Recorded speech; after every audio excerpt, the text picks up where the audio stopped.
énervé. Non, ça m'énerve. Je suis colère. La voix de la veuvez. Monsieur Roland Meuseau, bonjour. Salut Quentin. Ça va comme vous voulez? Ça va toujours bien, ouais, merci. Alors, pour rappel pour nos auditeurs, vous êtes député au Grand Conseil de Fribourg. Maintenant, vous y êtes représentant de la Veuvez depuis 2011. C'est donc votre deuxième législature.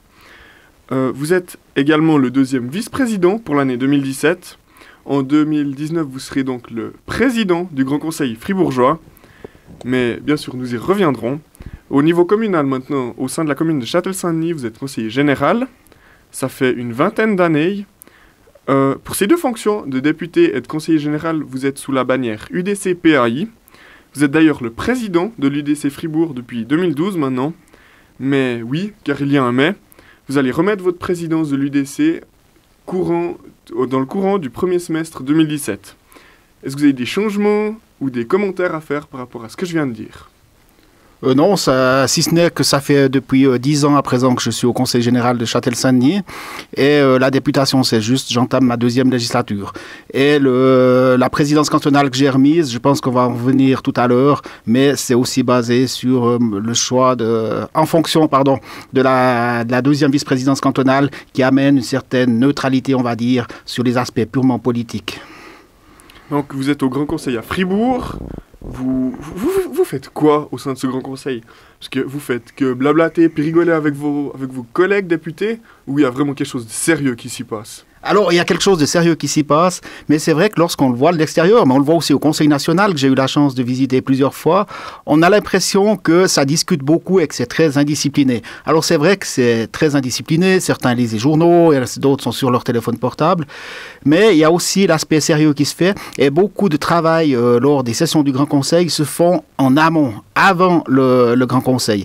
Il y a déjà les commissions qui siègent pour préparer les objets qui viennent au Grand Conseil, et aussi nos représentants de partis dans ces commissions nous amènent toutes les informations. Donc je dirais que dans 75% des cas, la décision de ce qu'on va voter sur un projet de loi est déjà acquise avant d'arriver, parce qu'on a déjà l'objet qui est là. Et l'objectif en session, en plénum, c'est vraiment de trouver les arguments des fois pour faire changer ceux qui sont indécis. Il arrive sur certains objets, et ça m'arrive aussi, certains objets où, quand j'entends ce qui m'est rapporté en séance de groupe, je dis, ouf, là, je ne suis pas forcément d'accord, j'attends de voir les discussions, les débats qu'il y aura en plénum pour savoir ce que je vais voter. Mais en principe, on connaît bien les objets avant d'arriver au Grand Conseil, et on sait dans quelle voie on va aller. Donc, vous essayez quand même de nous défendre, nous, un peu, les Veuvaisans, les sudistes du canton. Par rapport à l'aspect régional, on est 6 députés et c'est clair qu'on essaye de se défendre, de nous défendre. Alors, c'est pas toujours facile de nous défendre. Parce qu'on est peu nombreux, sur 110, c'est très difficile de trouver des majorités. Un objet, si tu veux, où c'est très significatif de ce qui s'est passé, il y a eu dernièrement un postulat sur les structures territoriales. Et ce postulat, nous les Veuvaisans, on était presque tous contre. On s'est battu, on a essayé de trouver des majorités. En ce qui me concerne, à titre personnel, j'ai aussi essayé d'aller influencer les Glanois, c'était pas trop difficile, mais d'aller vers les Broyards en leur disant, mais attention, si on va dans les structures territoriales et qu'on redéfinit les districts, après la Veuvez, après la Glane, c'est vous les Broyards qui allez passer à la caisse. Donc vous avez aussi intérêt à ne pas soutenir ce postulat. Donc j'essayais de trouver une majorité. Malheureusement, on l'a loupé pour 2 voix. Donc il y a un postulat qui est en route. Et à présent, le travail d'un député pour défendre sa région, c'est de encore travailler pour que les conséquences de ce postulat ne soient pas trop négatives pour le district. Donc on verra ce qui va ressortir. Mais c'est un exemple. Mais sur plusieurs objets, alors c'est clair qu'on doit défendre notre district. À présent, il faut rester aussi réaliste. On ne doit pas se focaliser en disant notre seul et unique thème, c'est la défense du district. Parce que les objets qui concernent le district, il y en a très peu. Les objets où on doit se battre pour le district, il n'y en a pas beaucoup. Par contre, c'est des fois des détails où on doit intervenir par des instruments parlementaires, par des questions au Conseil d'État. Il y a aussi d'autres biais pour défendre le district que uniquement ce qui se passe dans la salle du Grand Conseil. D'ailleurs, vos collègues, les députés, vos collègues, ils pensent quoi de notre Veuvez, la petite Veuvez, pour des Saint-Ginois, peut-être des habitants de la ville de Fribourg qui ne la connaissent pas, en somme, cette Veuvez. Alors, j'ai l'impression que de manière générale, mes collègues, tous apprécient la Veuvez. Mais tous la voient aussi de manière différente. Alors, avec les Saint-Ginois, j'ai aucun souci. Parce que les Saint-Ginois sont un peu comme nous. Pour d'autres raisons, nous, on se sent délaissés de Fribourg, et eux, ils se sentent délaissés pour d'autres raisons. Mais il y a un point qui fait la liaison entre la Saint-Gine et la Veuvez, c'est les hôpitaux. Nous, on a perdu notre hôpital, on n'a pas réussi à le garder. Eux n'ont pas perdu leur hôpital, mais ils ont perdu des prestations dans leur hôpital. Et ça fait qu'on est assez d'accord entre nous, on arrive à assez se soutenir. Et par contre, au niveau de la ville de Fribourg et de la Sarine, il y a une autre appréciation. Et eux, alors ils nous apprécient, mais ils disent, la Veuvez, ouais, vous êtes bien gentil, vous méritez des choses, mais est-ce qu'on doit encore garder un préfet pour 16 000 habitants? C'est ça leur question.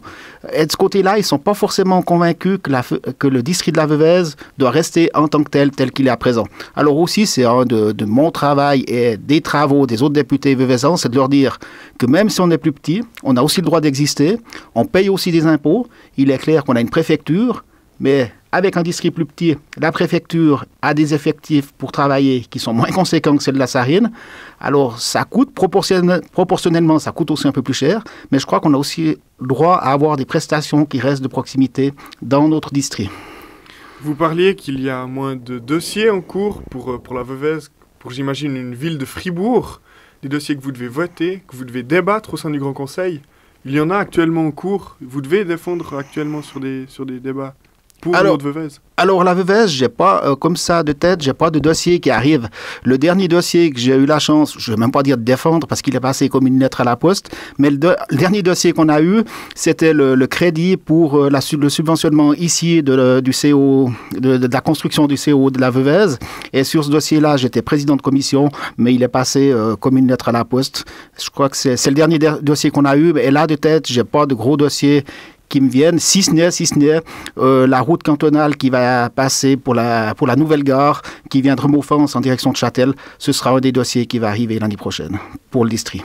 Alors maintenant, prenons un exemple pour être plus précis, un sujet concret comme les routes par exemple.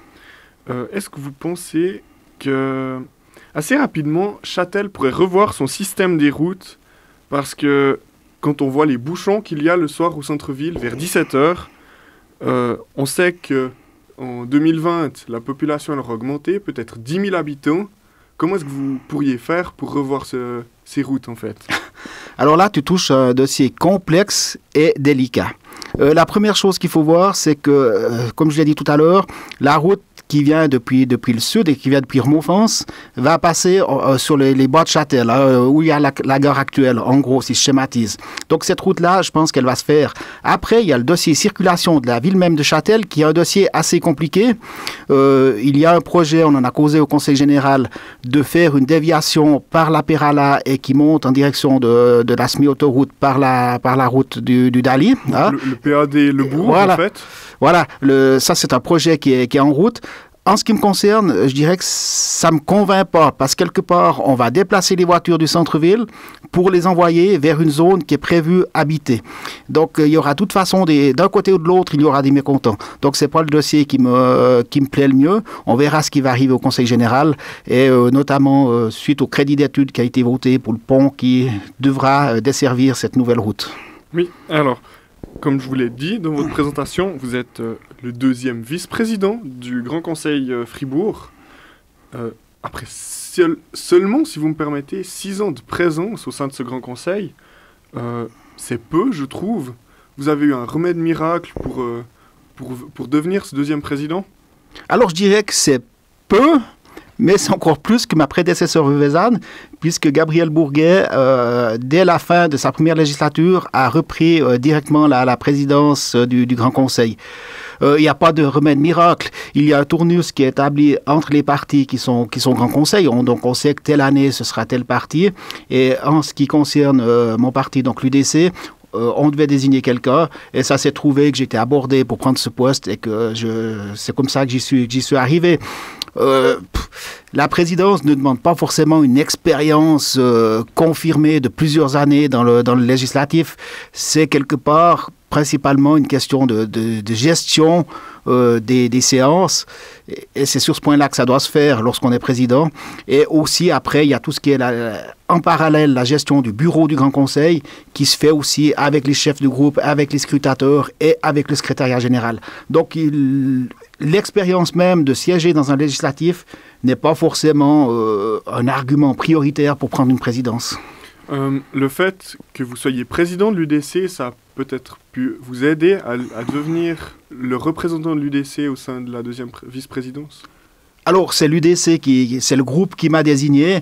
Après, c'est le Grand Conseil qui m'est lié. Mais pour relativiser cette élection, ces élections de président, premier vice-président et deuxième vice-président, il y a très peu de bifage. Les autres groupes politiques acceptent le candidat qui est proposé, à moins que celui-ci soit quelqu'un qui soit de très clivant et qui ait fait beaucoup de bêtises, mais il n'y a pas de problème. Je n'ai pas souvenir d'une élection, même en regardant les archives, qui se soit très très mal passée pour un candidat à un poste, à une présidence du Grand Conseil. Et d'ailleurs, cette deuxième vice-présidence, c'est juste honorifique, ou vous avez quand même de vraies responsabilités, un vrai boulot à faire en plus de votre travail de député? Alors, elle est en partie, j'ai envie de dire, en partie peut-être honorifique, mais elle impose aussi des responsabilités à prendre. Pour citer un exemple, dernièrement, il y avait les 50 ans des remontées mécaniques du Yonne. Et le Grand Conseil, la présidence du Grand Conseil était invitée, et le président ne pouvant y aller, et le premier président ne pouvant aussi y aller, c'est le deuxième vice-président qui s'est retrouvé à représenter le Grand Conseil. Donc, il peut arriver que je sois amené à représenter le Parlement fribourgeois dans des manifestations où la présidence, le président et le premier vice-président ne peuvent aller. Cette deuxième vice-présidence, c'est cette année, 2017. Première vice-présidence l'année prochaine, en 2018. Vous allez me dire, c'est logique.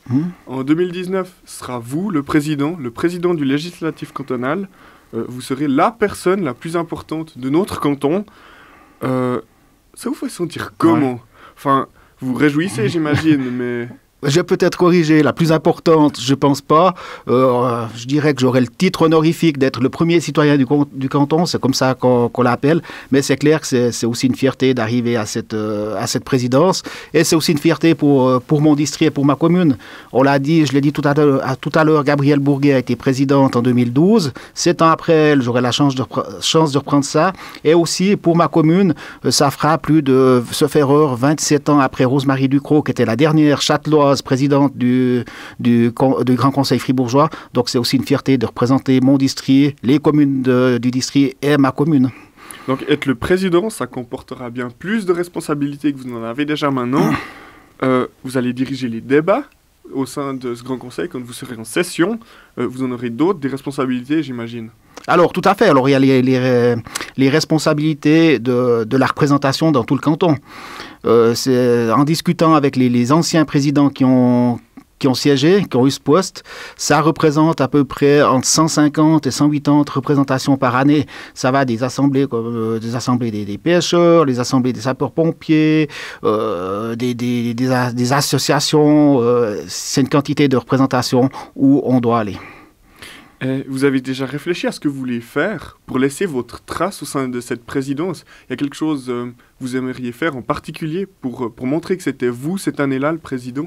Alors, j'ai encore pas décidé quel sera le thème de mon année de présidence. J'ai quelques idées en tête, mais je les ai encore pas définies. Mais c'est clair qu'en tant que président, on va définir un thème, c'est sûr. Maintenant, au niveau communal, donc je rappelle que vous êtes au conseil général, vous êtes conseiller général à Châtelet-Saint-Denis. J'avais vu que c'était une vingtaine d'années, vous me dites 10, donc ça c'est votre deuxième législature? C'est la troisième. On a commencé la troisième depuis 2016, donc je suis rentré en 2006, et là j'ai commencé la troisième. Jamais conseiller communal, par contre, vous avez essayé plusieurs fois, en 2011 notamment, ça n'a jamais fonctionné. Vous avez une explication où l'exécutif il vous boude peut-être, est-ce qu'on peut le dire? Non, alors l'exécutif ne me boude pas. Peut-être juste avant, préciser que j'ai aussi eu la chance de présider le Conseil général en 2009, hein, où j'étais, dans l'occurrence, c'était le premier citoyen châtelois. C'est aussi une expérience qui est très enrichissante. Pour en venir au Conseil communal, je crois que nous avons eu dans notre parti des bonnes listes avec des bons candidats, et ce qui fait qu'il faut toujours un perdant dans ces élections. Et la dernière fois, je l'ai loupé pour 2 voix.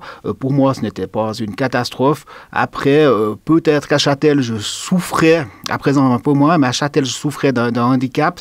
C'est que je suis quand même devenu châtelois très tard. Je suis arrivé à Châtel en 2004, avant j'habitais Saint-Salle. Donc peut-être les gens me connaissaient moins bien que d'autres candidats, et ce qui fait qu'il m'a manqué un peu de ces voix. Mais pour moi, c'est pas, je ne me sens pas boudé pour ça. Donc ça fait 10 ans, 11. Vous lassez pas un peu de ce boulot de conseiller général? Vous avez toujours autant d'entrain, vous êtes toujours aussi joyeux d'aller aux séances? Alors le conseil général, j'ai envie de dire, c'est presque un peu différent du grand conseil, et je prends énormément de plaisir à y aller. Je prends aussi énormément de plaisir parce qu'on bosse pour la commune dans un système où la politique est moins présente. Je prends toujours pour expliquer l'importance de la politique. Bon, c'est clair qu'au moment des élections, il est chamaillé un parti, ça c'est inévitable, ça arrive partout, à tous les niveaux. Mais je prends toujours le système de l'entonnoir. Au niveau communal, l'influence de la politique est très, très restreinte. La politique est très, très peu présente.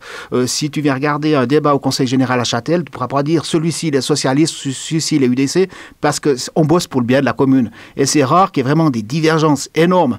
C'est plus des divergences des fois de soucis ou de thèmes qui nous touchent personnellement, mais ce n'est pas des divergences politiques. Donc il y a toujours du plaisir à y aller. Et si je continue ma présentation avec la politique, au niveau du Grand Conseil, on arrive au milieu de l'entonnoir. Là, c'est déjà plus politisé, parce qu'on fait des lois qui touchent tout le monde, et en fonction qu'on soit à gauche ou à droite, en fonction de nos convictions, on va plutôt voter d'une telle ou telle autre manière. Et au niveau fédéral, alors là, on est vraiment en haut de l'entonnoir, et c'est vraiment, on peut dire, là, c'est de la politique pure. Mais au niveau communal, j'ai toujours du plaisir à aller à ce Conseil général, parce qu'on n'a pas de politique pure, et on peut très bien développer des sujets où, actuellement, je suis avec un socialiste, où on a un sujet qui nous touche beaucoup, c'est les structures intermédiaires pour les personnes âgées.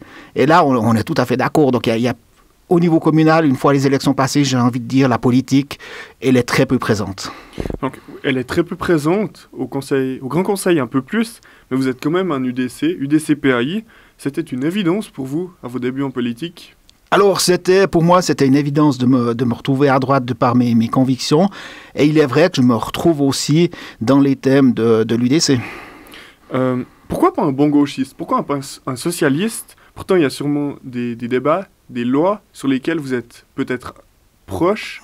Vous êtes complètement à l'opposé, mais vous êtes quand même un peu proche, c'est possible? Alors, il peut arriver des thèmes où on est proche. Je peux citer un exemple. J'ai soutenu au Grand Conseil et j'ai réussi à ce que mon groupe me suive.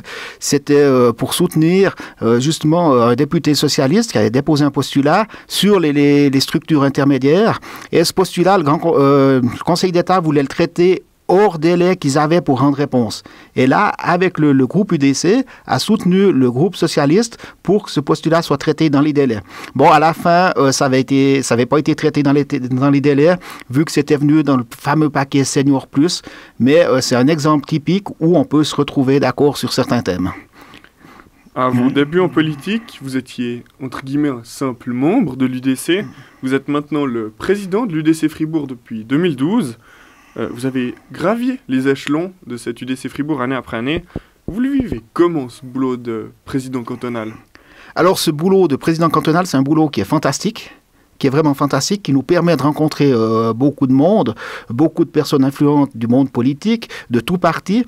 Donc, c'est vraiment beau à faire.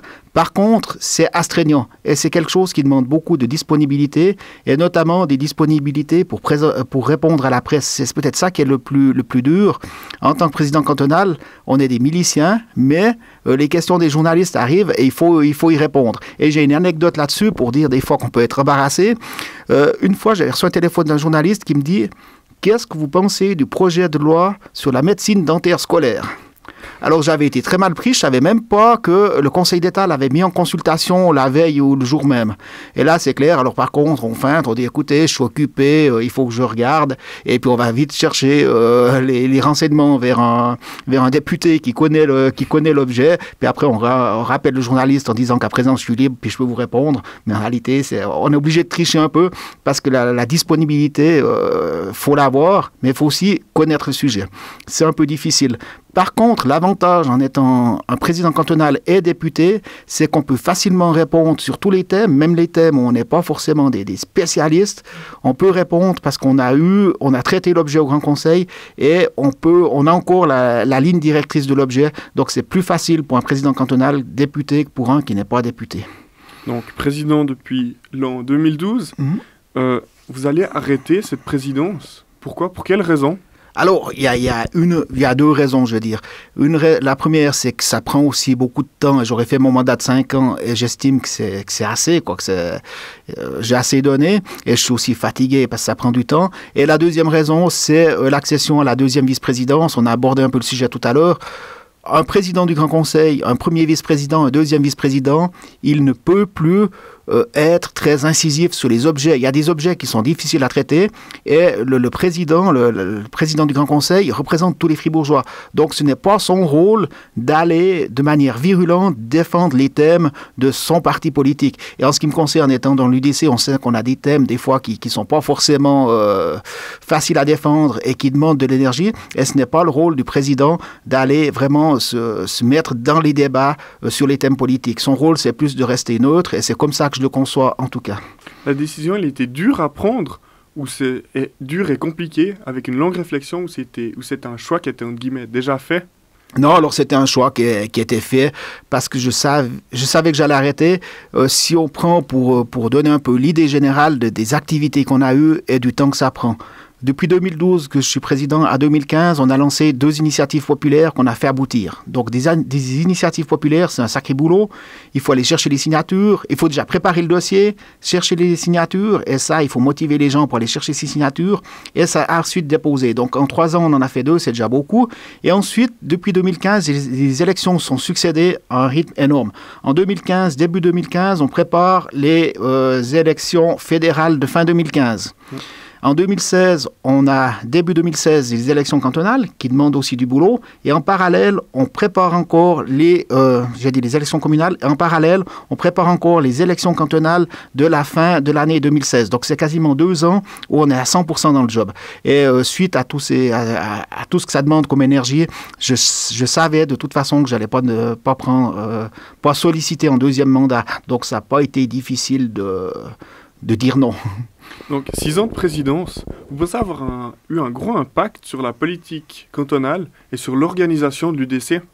Alors, je pense qu'il y a eu un impact, notamment par les 2 initiatives qu'on a déposées, celle sur les hôpitaux proches des citoyens, où on a réussi à donner plus de pouvoir au Grand Conseil. On n'a pas dû le voter parce que le Conseil d'État a déposé un contre-projet que nous avons accepté.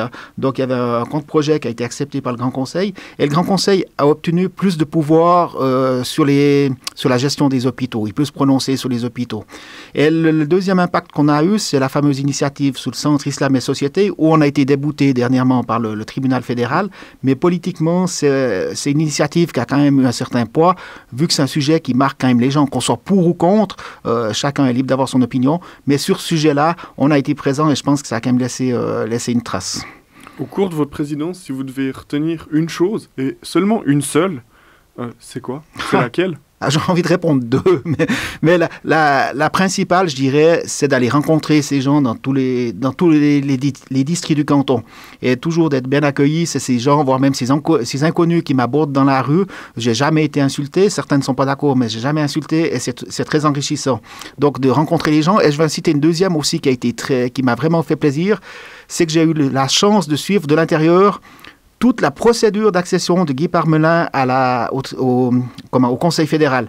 J'étais présent chez les Vaudois lorsqu'il a été désigné comme candidat. J'étais présent lorsqu'il a été élu. Et j'étais présent à sa soirée, à sa réception officielle à Nyon. Donc c'est aussi quelque chose que j'ai eu la chance de vivre, cet événement qui est quand même pour un politicien assez fantastique.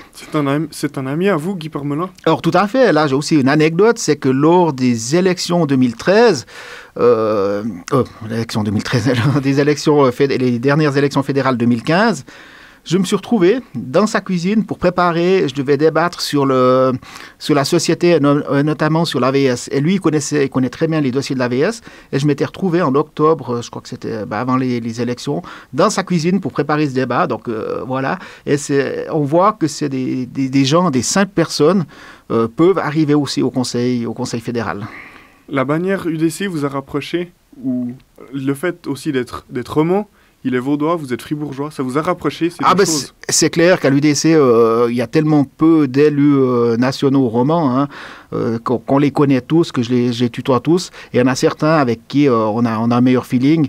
Guy fait partie de ces gens-là. Il y a aussi Yvan Perrin avec qui je m'entends très bien. Voilà, c'est clair que le fait d'être roman dans le même parti, ça nous permet de bien discuter ensemble. Le nouveau président, votre successeur, vous avez une personne en particulier, vous avez pensé à une personne qui, selon vous, pourrait remplir les exigences et les responsabilités de cette fonction? Alors, on a donné aux sections jusqu'au 22 février pour nous faire part de leur candidature. On verra les candidatures qui vont arriver. Après, c'est l'Assemblée cantonale qui va décider qui sera élu. Après, on a des personnes qui sont aptes à prendre ce poste. Est-ce qu'elles vont le solliciter? Je ne sais pas, mais je peux vous dire qu'il y a des candidats qui se profilent, mais je ne vais pas donner de nom. Même les grands organes de presse fribourgeois aimeraient des noms, mais tu n'auras pas le scoop. Mais donc vous n'avez pas votre mot à dire, entre guillemets, sur l'élection du nouveau président. Vous ne pouvez pas dire à vos collègues, à vos collègues députés, à vos collègues qui sont au sein des conseils généraux, au sein des conseils communaux, votez pour celui-là, c'est celui-là le bon. Alors, pour l'instant, je n'ai pas mon mot à dire. Après, s'il y a plusieurs candidats qui arrivent à l'Assemblée, c'est clair que je pense qu'il y aura des discussions. Et après, on pourra dire à nos personnes présentes à l'Assemblée, selon nos convictions, je verrai plutôt celui-ci ou celui-là. Donc, je peux toujours aller donner mon point de vue, mais c'est clair que je vais quand même rester neutre dans la décision de procédure. Donc, je ne vais pas tout d'un coup aller dans la presse. Si on a deux candidats, je ne vais pas aller dans la presse et puis dire c'est celui-ci qui doit y aller ou bien c'est celui-ci qu'il faut voter. C'est pas comme ça que ça va se passer, ça c'est sûr. Vous aimeriez que ce soit un bon et vrai Veuvaison comme vous, qui soit à nouveau à la présidence de l'UDC Fribourg? Non, il n'y a pas forcément besoin que ce soit un Veuvaison. Je dirais, là où j'ai le plus souffert, et je conseillerais peut-être de corriger ça, c'est un bilingue. En ce qui me concerne, je ne suis pas bilingue, je parle l'allemand scolaire, j'ai fait quelques cours, je peux comprendre les sens d'une discussion, mais jamais je peux tenir une discussion en allemand. Et plutôt que l'aspect régional, j'aurais envie de dire déjà qu'ils soient bilingues et qu'ils connaissent la politique fribourgeoise, ce serait déjà une bonne chose. À présent, si un Veuvaison qui remplit ces conditions et qui sollicitait le poste arrivait, ça me ferait très plaisir, c'est sûr. Alors j'aimerais également parler des élections cantonales de novembre dernier, de votre réélection au Grand Conseil pour votre deuxième législature, mais malheureusement pour le candidat Stéphane Perry, le seul candidat au Conseil d'État UDC qui n'a malheureusement pas été élu.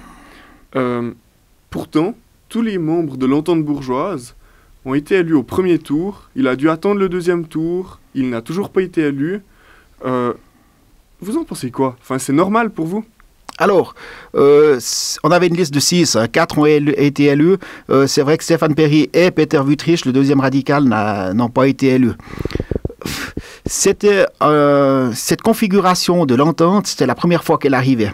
Et j'ai eu la chance d'en discuter avec plusieurs journalistes fédéraux, des Magali Gouma, Alain Rebet, Maurice Ducasse de la RTS.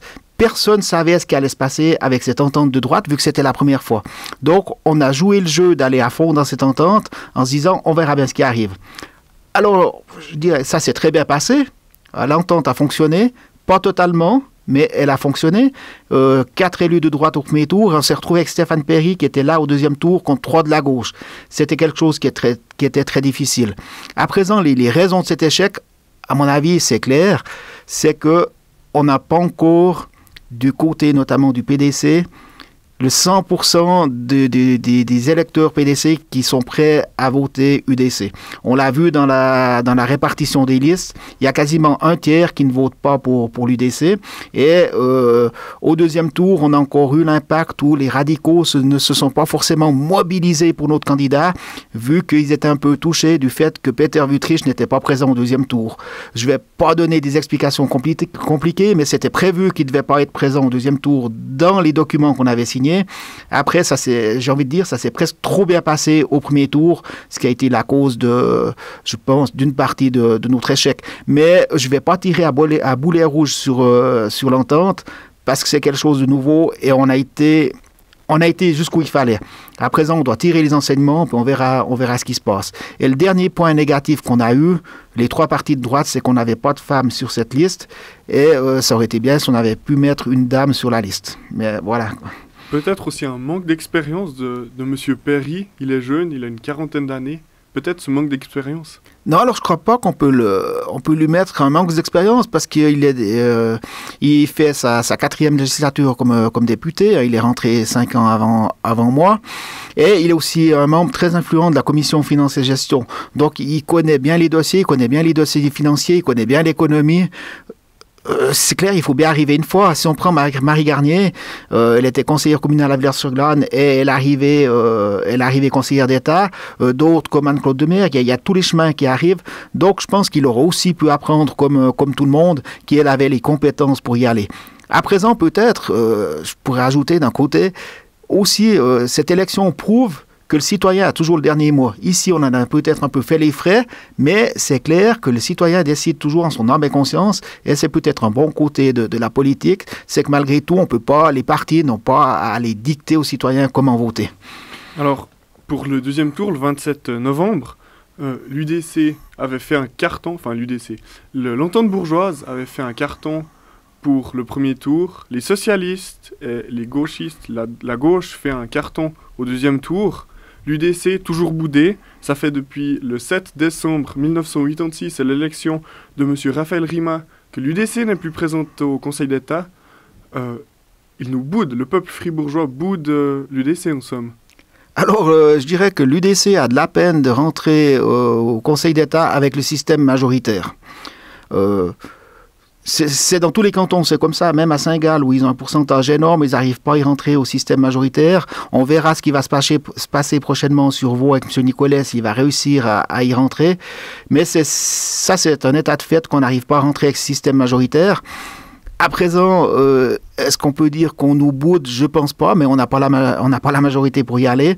Mais par exemple, cette année, on fait quand même 13 000 voix de plus que ce qu'avait fait le candidat UDC en 2011. Donc l'entente nous a quand même apporté une certaine quantité de suffrages, mais c'est vrai que c'est toujours difficile et c'est pas assez. Et là, on retombe pour le deuxième tour sur ce tiers PDC qui ne vote pas forcément UDC. Quand on voit l'augmentation des listes de gauche au deuxième tour, on peut fortement penser que ceux qui n'avaient pas voté Stéphane Perry au premier tour ont certainement pris une liste de gauche au deuxième tour. Alors j'ai regardé sur les archives du gouvernement fribourgeois, sur les membres du Conseil d'État depuis 1848. Il n'y a eu que 3 conseillers d'État qui font partie de l'UDC avant le PAI, le Parti des paysans, artisans et indépendants. C'était à l'époque, mais 3 conseillers sur 99 à l'heure actuelle, c'est infime, non? C'est vrai que c'est peu. Alors il faut relativiser, si on monte très très loin dans les années, il faut relativiser et voir que l'UDC a vraiment pris un potentiel et a augmenté ses électeurs à partir de la fin des années 90. C'était lorsque Denis Coyard, châtelois, était président cantonal, qu'on avait quasiment doublé, c'était à la fin des années 90, début des années 2000, je ne sais plus exactement l'année, mais où on était passé de 8 à 16 députés. Et c'est là que l'UDC a vraiment fait un gros saut. Donc je dirais qu'il faut relativiser si on regarde sur toutes les... comme tu as remonté à plus de 120 ans, sauf erreur, il faut relativiser avec la force du parti. Mais c'est vrai que c'est peu, on espère que ça va peut-être se corriger dans les décennies qui viennent. Alors pour votre part, réélection au Grand Conseil, 2e mandat consécutif, vous étiez joyeux, vous étiez heureux de cette deuxième élection, pardon. Alors oui, j'en étais très heureux. Et j'étais aussi très heureux du fait qu'on ait récupéré le deuxième siège qu'on avait perdu il y a 5 ans. On avait une bonne liste, ce qui a fait qu'on est aussi arrivé à la première liste du district. Donc c'est vrai que tout s'est bien passé pour nous.